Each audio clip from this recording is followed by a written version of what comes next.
the friends that I have now, which includes both of you, are friends that I've had since before I went to college. So I kind of feel like that cake is baked. Like, and it smells so good. Welcome to Millennial, the home of pretend adulting and real talk. I'm Andrew. I'm Laura. And I'm Pamela. And we know that it's summertime and a bunch of you are setting off to vacation if you are not, suffering from any insane recession indicators. I feel like people are still flying, though, so it's probably important for you all to know that as of last Monday, you can actually keep your shoes on when you go through TSA. So This is a big change. This is something that we've been doing since right after 9/11, but that rule has since expired, and the Homeland Security has decided that TSA doesn't have to require travelers to remove their shoes anymore due to the fact that they just have supposedly more cutting edge technology. And so prior to this, you could only keep your shoes on if you have TSA PreCheck. And I know that Andrew has TSA PreCheck. I think he's the only one on this panel that does, right? Laura, you don't have TSA PreCheck? I don't have it. Yeah, I don't fly enough to do it. Mm-hmm. Yeah. I feel the same way. So I wanted to ask Andrew if that was a game changer for you when you started It was part of it. In. Okay. Yeah. No, it was part of it. The reason I do have PreCheck is because one of my credit cards, and so many credit cards these days, include paying for your TSA PreCheck or Clear. So I had signed up with my credit card comping the PreCheck several years ago. You pay once and it's like, I don't know, you're covered for 5 years or something like that. And it's only, I'm spitballing here, but $80. It's not bad. So it was very worth it. Yes, the lines were noticeably shorter. I have been seeing some people say that because so many credit cards are now offering PreCheck, that the PreCheck lines have been getting longer. This personally hasn't been my experience, but I could definitely imagine that being the case at certain airports in the country. So yeah, now that the TSA is telling you don't have to take your shoes off, that will, in theory, speed up the lines a little bit maybe. And it's one less benefit of having PreCheck. But do you still have to take all of your electronics out of the bags that they're in to load them into the bins? Because I feel like when I fly, you have to get a separate bin for your laptop. And depending on who in TSA you get, because some people are just more anal retentive about this, I think, than others. But some officers want you to get a bin for the bag.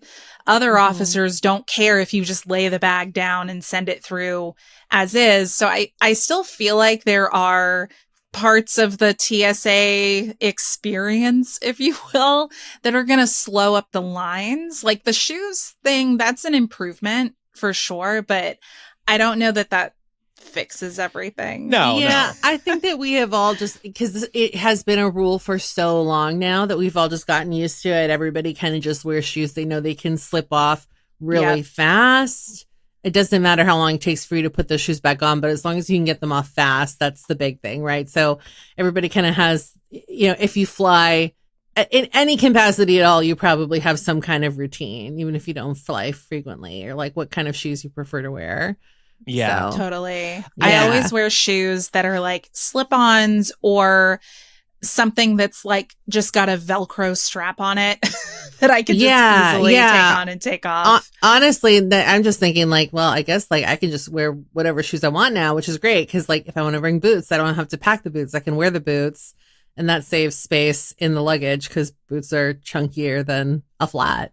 As long as you're still wearing socks, right? You were wearing socks in the take the shoes off days, because walking barefoot through security, tights, always tights. Okay. Yeah. Okay. So I can wear the flats and then I have the tights on to protect Laura, the feetsies. Yeah. Laura, I think some TSA security checkpoints test keeping the laptop in the bag. I've had mixed, depending on what airport you go through, it's laptop out or keep your laptop in. I think I've told this story on the show before too. If us as podcasters, sometimes we travel with microphones, and the microphones through the security scanners look like unique objects. when going through the scanners. You can imagine like an oval shape. It could kind of look like a bomb to some people who aren't seeing mics in the suitcases every day. So your book bag typically gets pulled aside for further scanning, which is very frustrating. This is why I bought a microphone that I just keep at my parents' house. I don't want to travel and deal with that anymore, especially around the holidays. Yeah. I've noticed that the bigger airports don't give a fuck, honestly, but it's always the smaller ones. Like I remember flying, like anytime I flew back from San Diego Comic-Con, specifically through Long Beach, because it's a smaller airport, the microphone was always a huge issue. Going through San Francisco, though, maybe they just have more podcasters out here, so they're just like, another one of those. Everyone has a podcast. Exactly. Yeah. It's like, it's another idiot with a microphone. Let her through. Well, in After Dark this week, we actually asked people for their travel horror stories, and we got a lot of great feedback from that. I think once again, there's this effort amongst the co-hosts here and listeners to scare me off from flying, because some of y'all have once again successfully done that, as I've read through some of this feedback. So we'll get into that in After Dark on our Patreon later today. But one of the stories of the week has been Jeffrey Epstein and the Epstein files, because Trump and Pam Bondi, his attorney general, have decided to not release any Epstein files that have been promised and rumored for years and years.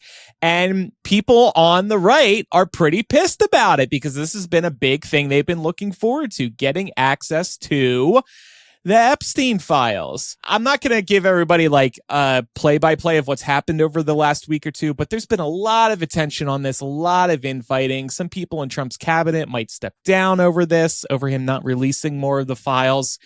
We're recording on Wednesday this week, and on Wednesday, Trump called the Epstein files bullshit, and he's trying to move on from this case. I bet he is. This is all very fun to watch. We like watching all this fighting. The way he's behaving makes you think he's a part of these files, but I also just want to encourage everybody to remember how excited we were about James Comey investigating Donald Trump. Oh, this is it. He's got him. We can't wait for the results. And the results come out. A large heap of nothing. We got nothing from that, and we were so excited about it.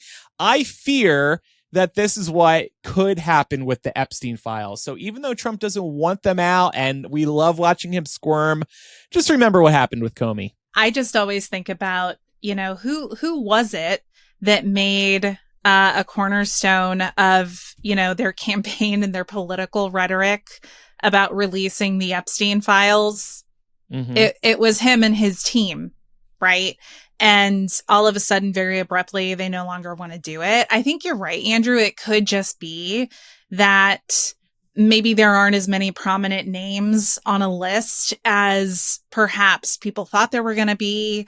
I think it's also incredibly likely that there are a number of prominent names on that list from both sides of the aisle. And if I'm being honest with you, I could see both sides of the aisle not necessarily wanting to release this because it could be a bombshell across the ideological spectrum. But it definitely does raise questions that, Donald's a major talking point in his campaign for the 2024 election was the release of the Epstein list. And now all of a sudden it's bullshit. He's claiming that Obama wrote it. By the way, did you guys hear about that? Yeah. Obama and Comey wrote it, apparently. Wrote the thing that he's been alleging they're in. Right. Yes, makes sense. Exactly. So I also tend to view stuff like this as more distraction fodder. And I think it's very timely given the fact that 6 in 10 Americans oppose the big bullshit bill. And there's already quite a bit of negative reaction within conservative districts. You hear a lot about how Republican members of Congress aren't doing town halls at home because people are lambasting them. Honestly, this feels like it could be some more theater to distract us from other things that are going on. Yeah. In terms of Democrats being on the list too, I definitely agree with you, but I will also add to that the left is more receptive to canceling their own if they were for to be on this list, whereas the Fuck 'em. right, yeah, exactly. The right is very resistant to admitting when they've done wrong. Anybody on their side has done wrong. Donald Trump first and foremost. But it ends. We have to point out, and I think this is one reason why there's so much backlash amongst MAGA-ers about the Epstein list and it not being released. People in MAGA, they're cool with children being shot in schools and men abusing women, but they draw the line at child sex abuse. That's the one line they do not cross. That is a no-go. That is, you are truly canceled. So if Trump were to be on this list, any other prominent Republicans were to be on this list, these people would be canceled by MAGA, I think. I don't know. I mean, I just spent a week in a Fox News household, so I got to see the propaganda machine at I'm work. so sorry. Yeah, I know. Every fucking day.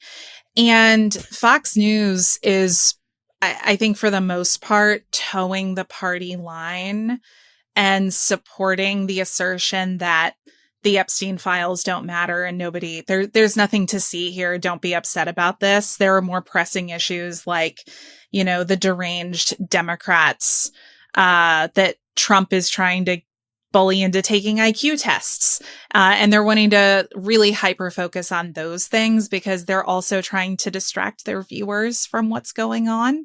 Yeah. So I don't know. I mean, it really depends. I don't know if this will be the breaking point for MAGA. There have been so many other things that have come before this that should have been. And I just don't know if MAGA as like a monolith would actually cancel him over this, or if they would just move the goalposts again and make some excuse or have some conspiracy theory. Yeah. About how Obama added him to the list. He wasn't actually on the That's list. what I'm afraid that is going to happen. That's the scary part. Yeah. I think so too. Because we saw the same thing happen with like the last time he was on trial. So it was, and we kind of saw it coming too. I think you even pointed out that it was more important for like stating the record, and so that's always something that's going to hang over his head, but that we shouldn't expect it to actually dissuade, nut jobs that believe everything he says from discrediting him as a result of whatever the outcome was going to be. So It's unfortunate, but there are people that will drink the Kool-Aid no matter what. All right, well, we'll leave it there for now. More to come, maybe. And when we come back, we're going to dig into our listener mailbag. We'll be right back.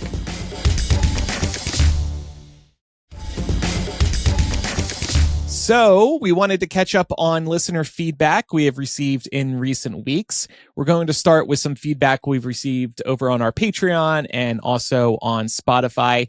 No matter where you send in feedback, first of all, thank you so much for submitting it. We really appreciate it. It's wonderful to read. We get a lot of good stuff from you. Feel free to push back on us at any time too. We're happy to take the criticism. We'll get into at least one piece of criticism in a little bit.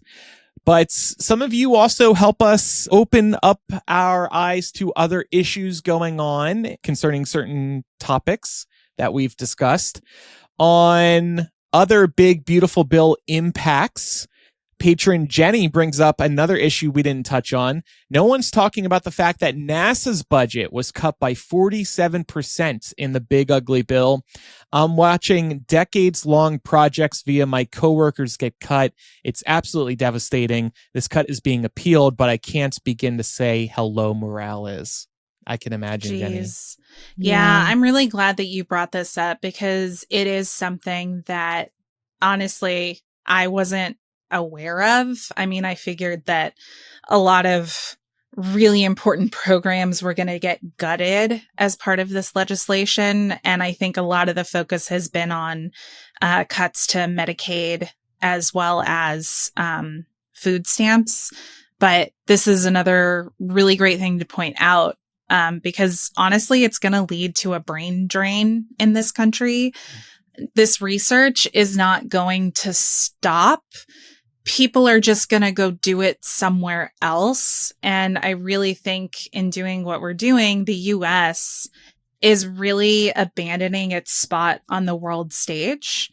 And I don't know that Americans are going to know how to deal with not being world police. Like, I know we're still going to try to be, but if we're not the leading innovators in so many of these fields as we have been for the entirety of our lives, I think it's actually going to drive a big cultural shift in the country too, because all the smart people are going to leave and go do their investments and their discovery somewhere else. Yeah.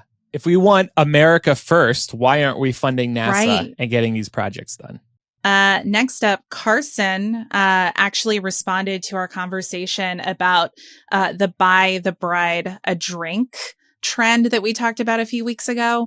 And Carson said, I've definitely seen the buy the bride / birthday boy, etc. a drink posts on Instagram stories, but the in-person / Etsy options are new to me and brazen. It basically feels like, hey, my friend is celebrating and you aren't here because they don't like you enough, but want to help them get drunk message, which is a lot to unpack. Back in my day, you just wore a newly 21 sash out in public and hoped for the best. That said, whenever I get gay married, I would probably support it, but not ask my friends to post it. I've only Venmo'd when it was a birthday party I couldn't make, but I think a funny slogan might be the most convincing. So if Andrew or anyone else wants to test it out, here are some suggestions. Just committed to one dick. Help me drink. This new widow needs cocktail money. Newly unemployed. Help me get drunk. He doesn't want to try anal. So can I get a cocktail? And buy the mole woman who just left her cult a drink. I think he doesn't want to try anal, so can I get a cocktail be changed to something like, he doesn't want to try anal, so can I get a cock from you? Cock ... tail. I was going to say put the tail in parentheses. Yeah. So it's like cocktail. Mm-hmm. Thank you, Carson, for your creativity. Next, we have a comment from Peggy, who was commenting on the no tax on tips discussion. They said in PA, the minimum wage for servers is $2.83. That hasn't been increased for 35 years. The place I used to work at back home still pays the minimum to their banquet servers. The owners are stingy as fuck. Yeah. So I think that was, if I recall correctly, to the point you raised, Pam, about how servers, the minimum wage for servers in a lot of states is actually much lower than the federal minimum wage, because the assumption is that you're going to make most of your money through tips. So I'm really glad that Peggy brought this up. Something else that I forgot to mention in that discussion, because I had a server friend tell me about this. It's not even like when you get your paycheck that you get that $2.83 times however many hours you worked, because that $2.83 an hour is basically paying it's going towards your income tax. It's going towards your Medicare and Social Security taxes. So she was telling me that sometimes she would get a check and it would be like for a few dollars. Wow. So really, truly, most of the money that she made was from tips. Yeah, it's crazy. And like Peggy mentioned, this minimum wage for servers hasn't increased in 35 years. Yeah. What are we doing?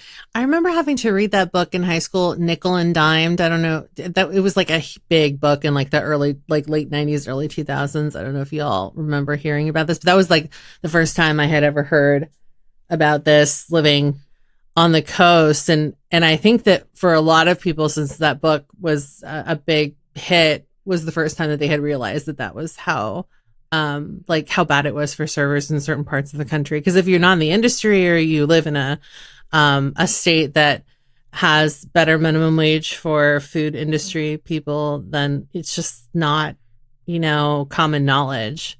So I haven't heard of this book, and I'm going to add it to my Libby right now. So this author she says in the description, goes undercover to work like minimum wage jobs to across the country to understand what people are going through. Yeah, so she does waitressing. She works as a maid. She like does a bunch of other stuff. Okay. Actually, there's no wait on Libby. I'm going to grab it right now. It's an older book, so go. I'm not surprised. Yeah, it's a good recommendation. Okay, cool. Zian in our Discord is also pointing out that it's really not common to tip in other countries because they actually pay servers, whatever their equivalent is to a minimum wage at the very least. So that's why when you travel abroad, unless you're in a very touristy area, I think there it's more common to tip because they're used to having Americans. But if you get outside of that area, if you try to tip somebody, they're going to look at you like you're weird. Did I talk about this after my trip to England? I can't remember. I think you said it was nice not having to tip. Yeah. Right? I think that's pretty much. You took to it like nothing. I am so used to tipping here. It's bizarre. It's an out-of-body experience to walk up to a bar or when you're paying at the restaurant and you just pay what's on the bill and you're done. Goodbye. Have a nice day. It's so bizarre to me. I'm like, no. In my head, I've been conditioned. We've all been conditioned here in America. No, we're giving them extra money because they put in a lot of good additional service. There, you tap and go. I hadn't been over to England in 7 years. So that was 7 years of tipping in a row. And just going over there and not having that experience was very bizarre in a good way, of course. Yeah. And I don't know if it's the same in England and in other countries where tipping is not standard practice, but something that, was pretty common, and my frame of reference here is for when I was living in Costa Rica, which is also a place where you generally wouldn't tip, is that your server just kind of leaves you alone unless you need something. And so I'm wondering too, it's very common here, especially if you have someone who's really trying to make a good impression so that you'll leave them a nice tip. They do sometimes tend to stop by a lot. And down there, the vibe was more like if you needed something, you wave them down. But otherwise, they would leave you alone and they would never try to chase you off a table. Whereas here, it's pretty common to have someone present you with a bill and say, no rush or anything, but that they're trying to get you to settle up and clear out so that they can seat another table. When I was in Costa Rica, that was never the vibe. It was like you could sit there and you could take as long as you wanted to eat. I guess I don't know. I didn't think about that angle too much while I was over there, but it's something to keep in mind in the future. We went to a steakhouse there. It's a small chain. I'm forgetting the name of it, but at the end they give you this little token that you can redeem at the door for a free ice cream. So that's how they incentivized you to leave the table. So you could go get your free ice cream cone on the way out the That's door. funny. Yeah, it was super cute. All right. Next piece of feedback is from Jeremiah, who actually is a friend of mine here in town. He became a Millennial listener. He said, Hi, Jeremiah. Oh, he said on the revenge, he really likes Micah's voice, by the way. He's super into it. He listens to MuggleCast. Everyone does. So MuggleCast too. Yeah. Jeremiah, get in line. Micah was visiting. A lot of people thirsting. Micah was visiting Vegas last week. I had to keep Jeremiah away from Micah because I was going to say, did he hear it in like surround sound real time? No, Jeremiah is happily partnered. I didn't want to risk that falling apart, so I kept them separated. Yeah. It's very kind of you, very generous. But on our discussion about revenge spells, he said, I'd be afraid that if I were to buy one of these revenge spells on Etsy and something bad were to actually happen to the person I wanted the revenge on, that it would somehow come back to me and I would be indicated as an accomplice, LOL. I hadn't thought about this.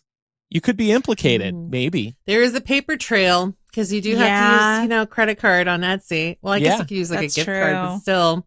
It's right. And like in a court of law, do I think that they're going to think that your Etsy curse killed somebody? No, but they might look at that and say, that They you had ill had intent. motivation. Yeah. Ooh. All right. Nobody buy these. This is dangerous. I'm canceling my business I was starting. All the more reason for you to just, like learn how to do your own spells, I guess, if you want to practice. Yes. And don't announce that you're going to be conjuring any spells on your enemies, because that could be used in the court of law against you. Definitely not on a podcast like this, No. We've gotten ourselves in so much trouble on the show, potentially. We cannot actually kill anybody because we can't even be suspected Laura and I have joked of too killing. many times about Andrew throwing bodies in the lake. So Yep.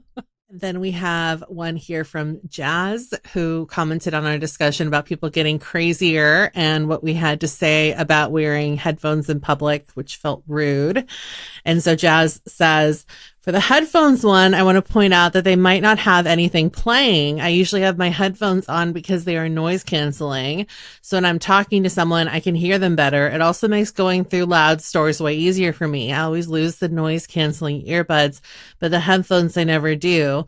I do agree that if they can't hear the person they're talking to and don't do anything to fix it, it is rude. Yeah. So that I think that's the whole thing. I think that, when somebody, it's less about the person wearing the headphones and more about how attentive they are. So I'm glad that Jazz made that distinction here. Sometimes I do wear headphones at the gym and I'm not actually playing music because I don't want anybody to talk to me. Is that rude? No, I don't think yeah. so. Because, when you're in the gym, you want to just be in the zone and you don't really want other people approaching you. I think it's a good universal symbol, or like signal rather, to not talk to me when you're wearing headphones. But I think something that can be challenging there is like, if you're wearing headphones to deal with like any sensory issues of like being in a loud public place, you may not be intending to give off the impression that you don't want people to talk to you, but that may be what other people perceive. So I think it's just handle it on a case-by-case basis. Mm-hmm. And another comment from our Patreon, Emmett had a revelation that I think was new to you, Andrew, about you visiting the alleged original Starbucks in Seattle. A fun fact, Emmett says, that Starbucks isn't actually the original. So why did I stand in the line? So now I know I didn't waste my time. Why did I stand in the line for the original Starbucks, alleged, twice? Why did I buy a mug from there? Why have I told my mom about it? Why are they pretending it's the original Starbucks if it's actually the second Starbucks? Where's the original one then? Like still in Seattle area, but not that not one in a Pike fun Place. area. Yeah, well, that makes sense. They want you to. You're already going to be there for Pike's Place, so they're like, "We'll get you." Yeah, I'm suing. That's bullshit. False advertisement. Yeah, that's the whole excitement. Wow, Starbucks was founded right here on these hallowed grounds in front, in this area. And oh no, it's actually the second one. Get Pam Bondi on it, since she's put the Epstein files behind her. So yeah, she clearly has time to look into this. This can be a scandal she pursues. Zian in the Discord is saying, when you go to Seattle, go to the roastery instead. So I guess you can go to the Seattle roastery. But I want to go to the original. I want to go to the original In-N-Out. I like Disneyland because it's the original.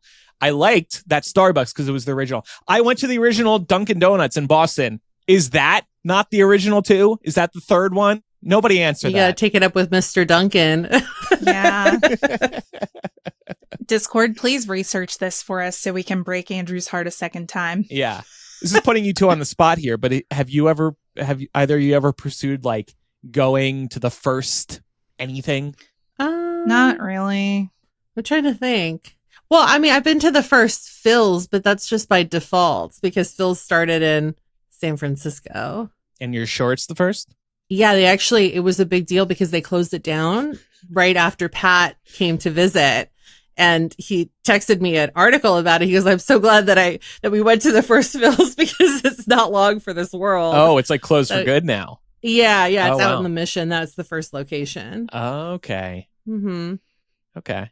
No, it's fun from a historical perspective to visit the first anything. But it's not anything that I went out of my way to do. It just was like, oh, I heard about this new coffee pour over place. I want to go. Yeah. So we.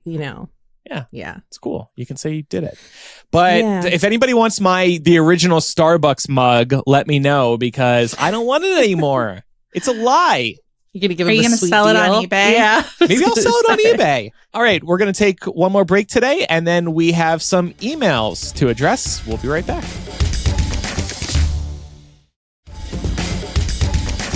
Like I said earlier, we like criticism. We love getting feedback like that too. So please keep it coming.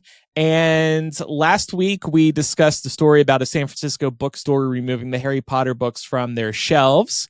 And somebody wrote in, they called themselves a concerned fan. I've been a listener of Millennial for about 5 years and of MuggleCast for close to 20, and have always been a strong supporter of not just the shows, but your views and opinions, even when I don't fully agree, which is incredibly rare. Okay, so pause. When we get a wind up like this, we know criticism's coming. I mean, it's fine. Bring it on. No, of course. I'm sorry to admit, but I was disappointed in some of your coverage on the J.K. Rowling bookstore story. While I wholeheartedly agree with your point that freedom of speech should be protected and the bookstore is perhaps overreaching, I was a bit let down that the conversation about losing the war felt so defeatist. I was let down by the implication that not purchasing official merchandise wouldn't make enough of a difference. To me, and I believe many fans out there, refraining from purchasing official merchandise isn't about making Harry Potter fail. It's about knowing that while we can't do anything to stop her from her actions, we can at least rest knowing that our money isn't a part of it. That being said, I do want to thank you for your continued rebukes of her as a person. I don't for a moment fear that anyone on this panel agrees with her or disputes her real-world harm. I truly hope this email will not be received as confrontational or out of line. I just felt, as someone who has followed you for so long, I would reach out to offer this perspective. Totally. Yeah. Yeah, I can see where you're coming from on that, because it can feel a little bit impossible sometimes if you think about trying to make a difference, even a very small difference, against someone who has all the money in the world and probably always will. But I think it's just a personal decision of what people feel like feels right for them. I don't buy official merch anymore. At the same time, I'm gonna go to Universal Studios in the future, and even if I don't set foot in any of the Harry Potter parks, she's still going to profit from my purchase of a ticket to go there. And that's just, I think, something that everyone has to reconcile for themselves to decide what feels right and you know, where they feel like they can have an impact. I think it's a really personal choice. And I will say, I guess maybe it didn't come off very clear, but I do remember us talking about the importance of just like you understanding where your money goes and where you want your money to go. So I apologize if that didn't come across as clear as we meant it to, but I know that we definitely made that point, and we have made that point in the past as well.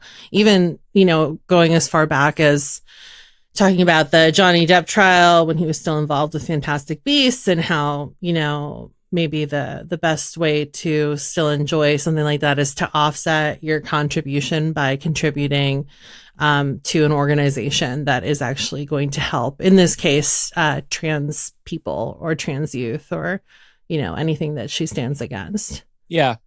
Yeah. And I know the person did bring up the comments on the episode about losing the war we lost. Like, I definitely did say that. And I know people might not like to hear it that way. I know that was kind of a bold thing to say, but that's kind of how I feel at this point. But yes, put your money where you want. And I agree that giving her less money or no money at all is, I can see why people feel that is a meaningful statement to make.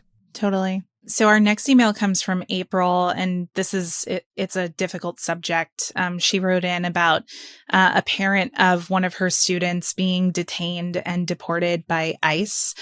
She says, "Hey, y'all, I'm looking for some advice. The dad of one of my favorite students was detained and then deported by ICE. They have a GoFundMe for attorney fees, and because he was a big source of income for the family, I want to give.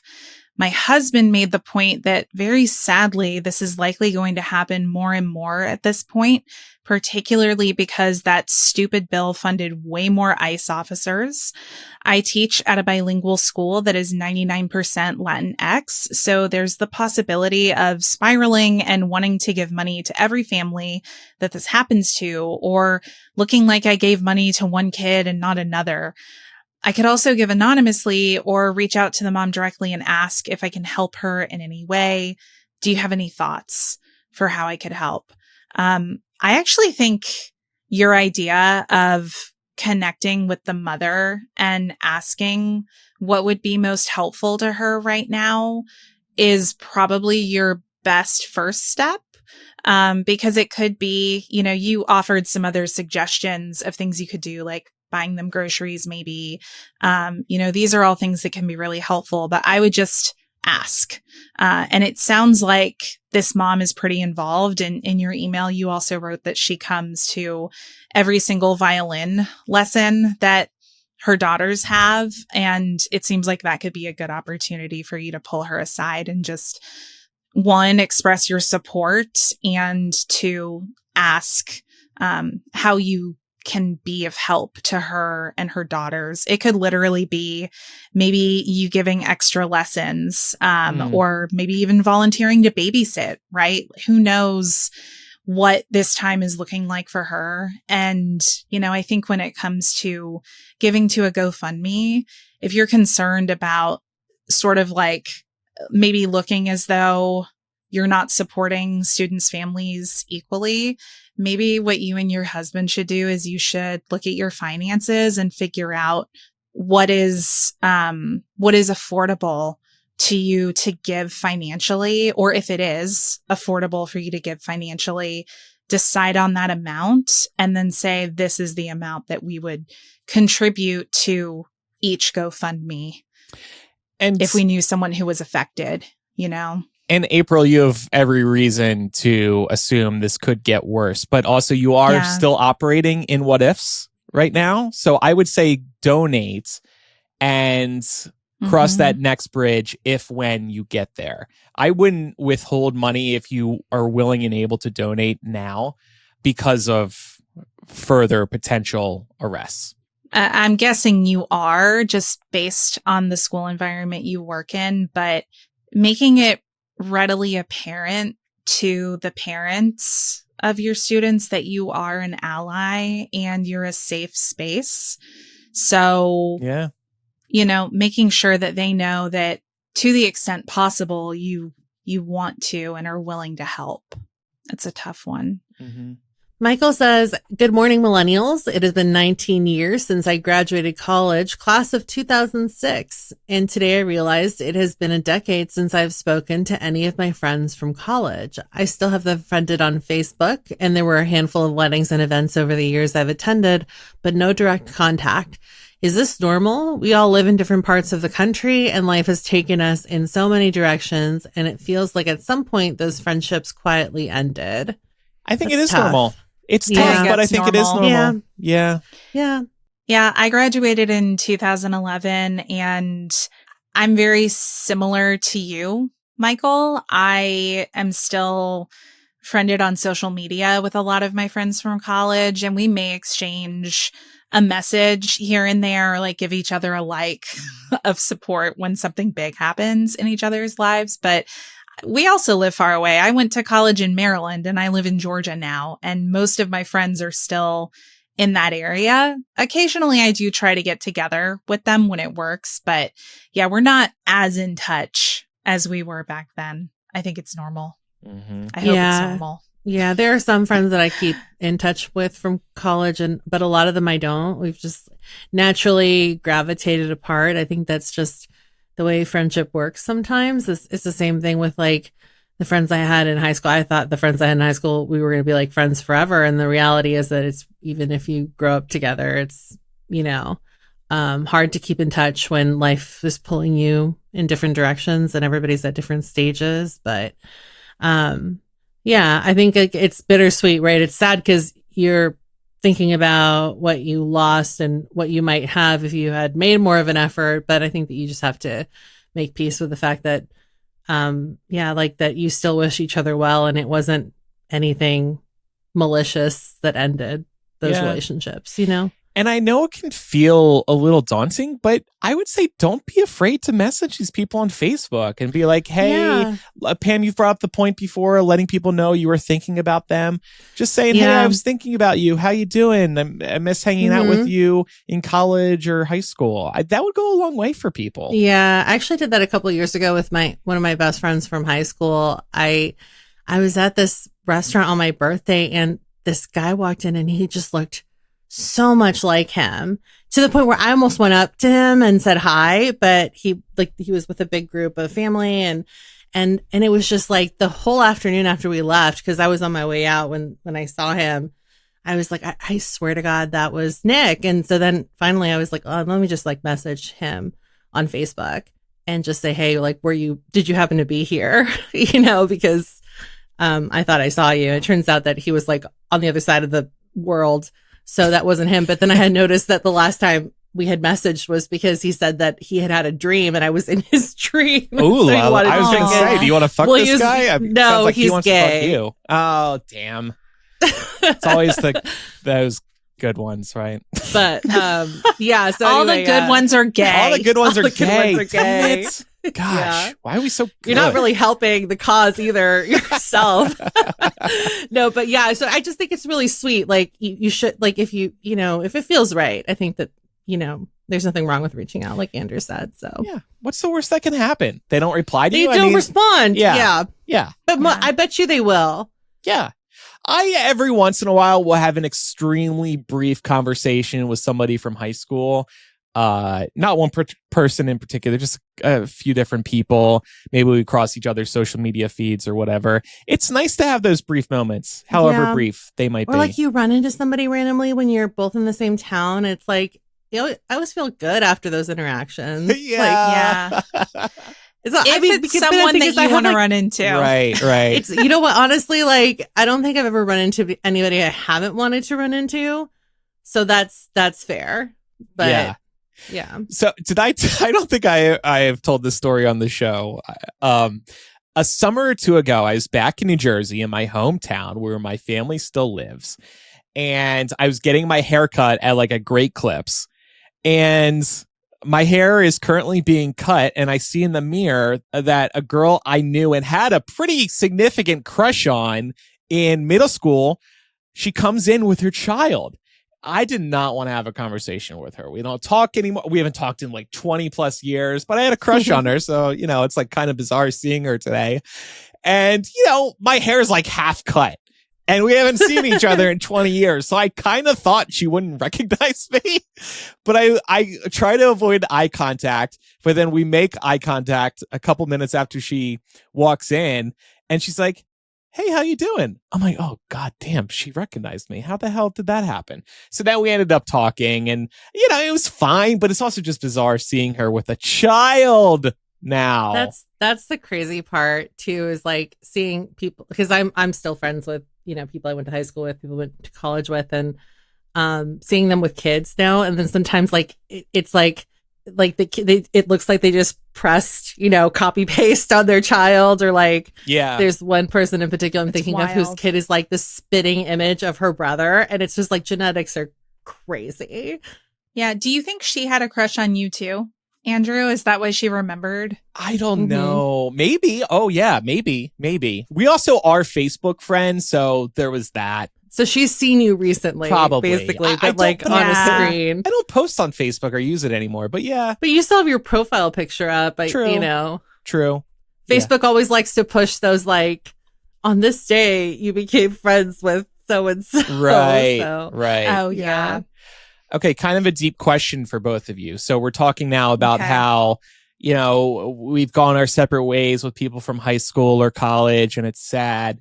So with the benefit of hindsight, do we look at our current friends and say to ourselves, I don't want my current friendships to go the same way the high school and college ones did? Oh, I feel that way. That's an interesting question. The friends that I have now, which includes both of you, are friends that I've had since before I went to college. So I kind of feel like that cake is baked. Like, And it smells so good. I mean, you never know, but like, I don't see very many changes happening there. But I also think that it's really normal that sometimes not everyone you meet is going to be a lifer, you know? Mhm. And so like, sometimes you make friends circumstantially, like you have your work friends. How often are you going to talk to and see them when you don't work together anymore? I mean, you might, but you also might not. Yeah. So I feel like it's kind of case specific, if you will. Yeah. But Andrew, oh, go ahead, Pam. Oh no, I was just going to say it's funny you mentioned that because I guess like I would consider like in a weird way you guys part of my college friends. Because it would have been like, you know, because it's like, it's just because it's like college is not a state of mind, but it's like there's like an age range attached. Yeah. Right. And so even Definitely. if you didn't like fully go to college, I still think that you have college years, you know? Yeah. No, definitely. So, Pam, but then, I remember one time you interviewed me for, I think it was a journalism assignment. Yeah. And we were that was like college. that was the easiest assignment I've ever had to do because they were like, oh, I think it was like completely tailored to like young entrepreneurs. And I was like, I could go out and find someone or I could just write this in and ask my friends. It was so easy. Work smarter, not harder. Exactly. It was like one less thing I got to do this week. No, but yeah. So like, yeah. But I think that even if you like, so then if you like think about even like our podcasting career, like there are people that we used to podcast with that we were probably like really good friends with at a certain time. And then we don't work with them anymore. They've gone their separate ways. You wish them well, but you're just not as close. And yeah. So same thing. Yeah. So when I ask this question, I think about it from the perspective of like people who live in the same town as you, who you're friends with, and you might go your separate ways because you're physically moving away from one another. I hope that with the benefit of hindsight, if the friends I have here do move out of town or vice versa, I, as a more mature adult who has developed additional social skills over the last 10, 20 years, will be able to continue managing those friendships if I really want to and you love them in present day. So I hope that, yes, I will learn from hindsight. But it's hard because one reason that the three of us work as friends is that we're also sitting here once a week talking for 2 hours, you know? So right. Totally. Because we don't live near each other. And this is the other thing I was just going to add to that is I was just going to give you, you know, some hope in that I really do think that you will. And the reason is because when you're younger, your friends are circumstantial to that point of locality, but you making friends as an adult, like it's you're picking the people you want in your life. And that often goes beyond who you're sitting next to in class on the first day, for example. You're going to make you me went cry. to like That's a really orientation good with. point. Yeah. So it's like, but those are still people like even if your friends are circumstantial, like you still choose to keep them. You choose who you get to take with you along your life journey. Yeah. But I just think it's different when you make friends as an adult, if you're seeking out friendship because you're looking for a connection that's deeper than just like a circumstantial game of chance, really. Because you never know who you're going to meet first week of school. So yeah. Good point. Definitely. And our last email comes from Sammy. Sammy wrote in response to our discussion about the decrease in alcohol consumption post-COVID. Sammy says, "Howdy, y'all. I had some thoughts on your episode about alcohol usage decreasing in recent years. I had the not so unique experience of being pregnant in 2020. And my husband was so sweet when he was drinking a beer. He would make me what we called mimosas with sparkling grape juice or Sprite, a variety of fruit juices, and served in a fancy glass so we could, quote, drink together. The options for non-alcoholic drinks at the time were pretty limited, so we made it work with what we had access to during such a crazy time in our lives. Our second kid came in 2024. Congratulations. And the rise in the alcohol-free wines, spirits, and beers made it a completely different experience. I drank so many bottles of the Frey brand of Moscato while pregnant with my second, and our local Meyer, which I think I said that right. I think that is a Midwestern grocery chain. Yes. Has expanded to a whole side of one aisle of the liquor section that has any drink you could imagine, but make it alcohol free. They're also packaged in a way that they still look nice on a bar and you can subtly drink them without drawing attention to it. It was briefly mentioned on the show that there are a variety of reasons that people may choose to not drink, but still want the physical act of drinking or just to enjoy a beverage without the side effects. And I have loved that the market has become more inclusive in that way. Thanks for a great show, pals. And then Sammy leaves a PS.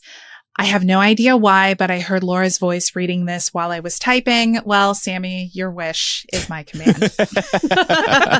Did it live up to your expectations in your head? Yeah. What you were dreaming of? Yeah. Let us know. Give me a score out of 10. Yeah. Just reminds me of the Sex and the City voiceover. So it's like, and I thought to myself, like, blah, blah, blah. Right. It's like, if Laura's voice was my life narrator, I would feel very soothed too. So. Oh, shoot. Dang. Okay. I guess I need to start an ASMR business. Let me go to ChatGPT and get my business plan, and I'll share it with y'all when I have it. But no, I think this is a great point that Sammy brings up. Just because someone's pregnant doesn't mean that they're not going to want to enjoy the social element of drinking. Yeah. And that's what non-alcoholic liquor provides, even for people who don't want to drink for whatever reason they might have.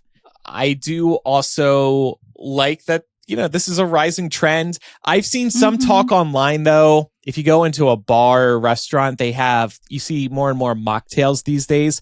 And quite often the mocktails are very similarly priced to the cocktails with alcohol, which is frustrating because, of course, these drinks must be cheaper to make without the alcohol in them. So they're kind of taking advantage of people in that way, it seems. I would say it depends on the quality of the ingredients. I think I can forgive a little bit if it's, if as long as it's not like, we're not talking like Martinelli's and Ocean Spray, Yeah, they'll put multiple ingredients for $20, in. Or if they're using like fancy non-alcoholic shrubs or like locally sourced, this and that, I think that I would forgive a slightly higher price tag. But there is actually out here in the city, there's a place called Ocean Beach Cafe, and it's completely non-alcoholic. And I'm surprised that because their location has done so well, I'm surprised that like more non-alcoholic venues and bars haven't like popped up to try and like replicate, because they are kind of doing what I was saying, is they're trying to mix up, like make it a whole experience. So it does look almost like you're at a fancy cocktail bar with the way that they're mixing and shaking and things like that. But I think it's cool that there are more options for people, for sure. It's kind of like with like when the non-dairy movement really took off, and it was so much easier to find that stuff out and about. Yeah. Similar concept. You know what I'm just thinking? Maybe if they fear that if they make the mocktails much cheaper than the cocktails, people will just start bringing their own alcohol and pouring it in. Because I would do that. Ooh. I would 100% buy a mocktail for like half the price of a cocktail and bring my own Kirkland signature gin and just pour it in. It's the same as like going to a baseball game and just buying a Coke and bringing your own rum. Or go to the pool. That's what I do with my, it was a recommendation earlier this year. I recommended the flasks that look like suntan lotion bottles, and you just bring those in with alcohol inside of them and make your own drinks.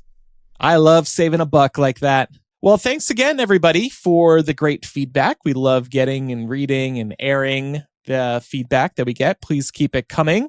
This show is brought to you by listeners like you. Please visit patreon.com/millennial to support the show for as little as $5 a month. And you can get instant access to perks like After Dark.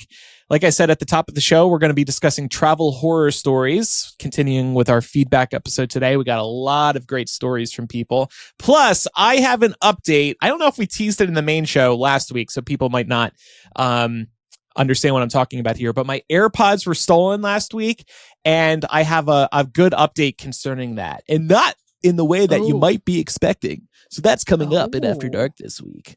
Tune in for that. Yeah. To hear that, you can visit patreon.com/millennial and get started today with a 7-day free trial to check out After Dark, as well as all of our other bonus content. Annual subscription discounts are also available. Other ways to support us include shopping at shop.millennialshow.com, where you can pick up official show gear, and also telling a fellow millennial about the show. And also make sure you're following us in your favorite podcast app. Like I said, too, keep that feedback coming. Email millennialshow@gmail.com. Use the contact form on millennialshow.com. Leave a comment on Spotify or YouTube, or DM us. We appreciate it no matter which way you send it in. Time for some recommendations. I want to recommend Somebody Feed Phil on Netflix. This is, you've been watching it, Pam? Mm-hmm. This show has 8 seasons now. It stars Phil Rosenthal. He actually was the creator of Everybody Loves Raymond. He hasn't had much of a life on screen as far as I know, but he does like this food and travel show on Netflix called Somebody Feed Phil, and it's different than the other ones you've seen before. It's funny, it's hopeful, it's a feel-good show. Phil is a very unique character. He gets so excited and does like these happy dances when he eats something he loves. He's got this really cute smile. He supports charitable efforts in every country that he visits, and he promotes these charities, which is really good. It's just a really well done show. It hopped on my radar when I heard he did a Vegas episode. So I was like, oh, okay, I'll check this out, because I've heard so much hype. Now this guy is like a celebrity. He's like touring the country and people love him because of this Netflix show. So if you want a feel good show on Netflix, check out Somebody Feed Phil. I want to recommend a body wash. So it's Naturium's The Glow Getter Multi-Oil Hydrating Body Wash. It is a gentle cleanser that you can use as the initial wash that you do. So definitely double cleansing. Just like you would want to double cleanse your face, you should also be double cleansing your body in the shower. But this stuff is so, so good because it leaves your skin feeling so soft. And I have to give all credit to Black Girl Shower Talk. That is a trend that has been happening on TikTok for the last couple of months that I've seen, at least. And it's Black women sharing ways that you can honestly upgrade your shower routine. Doesn't mean that you're dirty or that you don't know how to wash yourself, but there are some amazing products and tips and tricks that they recommend. And this body wash is amazing, gets you so clean and leaves you feeling so, so soft. And it's not that expensive. You get a pretty big bottle of it for $16 on Amazon. I've definitely seen worse prices for this kind of product. So definitely check it out. All right. After Dark starts in a moment for patrons and Apple Podcast subscribers. Thanks everyone for listening. I'm Andrew. I'm Laura. And I'm Pamela. Bye, everyone. Bye. Bye.